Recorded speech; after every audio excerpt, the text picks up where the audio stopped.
Sir Pahalgam में terror attack हुआ है, 27 से ज़्यादा टूरिस्ट। अतिशय भ्याड अशा प्रकारचा हल्ला आहे आणि कुठेतरी जम्मू काश्मीरमध्ये शांतता प्रस्थापित होते आहे, मोठ्या प्रमाणात टुरिस्ट चालले आहेत, हे सहन न झाल्यामुळे करण्यात आलेला हल्ला आहे। पण याच्यामुळे जम्मू काश्मीर आणि भारत कुठेही मागे वळून पाहणार नाही।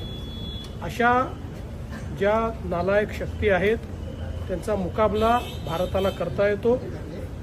देशाच्या पंतप्रधानांनी अतिशय कडक शब्दामध्ये याची दखल घेतलेली आहे। गृहमंत्री महोदय देखील त्या ठिकाणी पोहोचत आहेत। मी स्वतः तिथे पूर्णपणे कॉन्टॅक्टमध्ये आहे।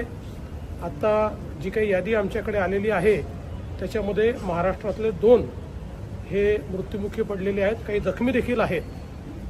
जी काही तिथे मदत आहे ती तिथलं प्रशासनही करत आहे आणि आम्ही देखील त्यांच्या संपर्कात आहोत। पण कुठल्याही परिस्थितीमध्ये अशा प्रकारच्या ज्या शक्ती आहेत या शक्तींचा नायनाट हा केल्याशिवाय भारत थांबणार नाही, हा मी विश्वास आहे, आम्हाला विश्वास आहे।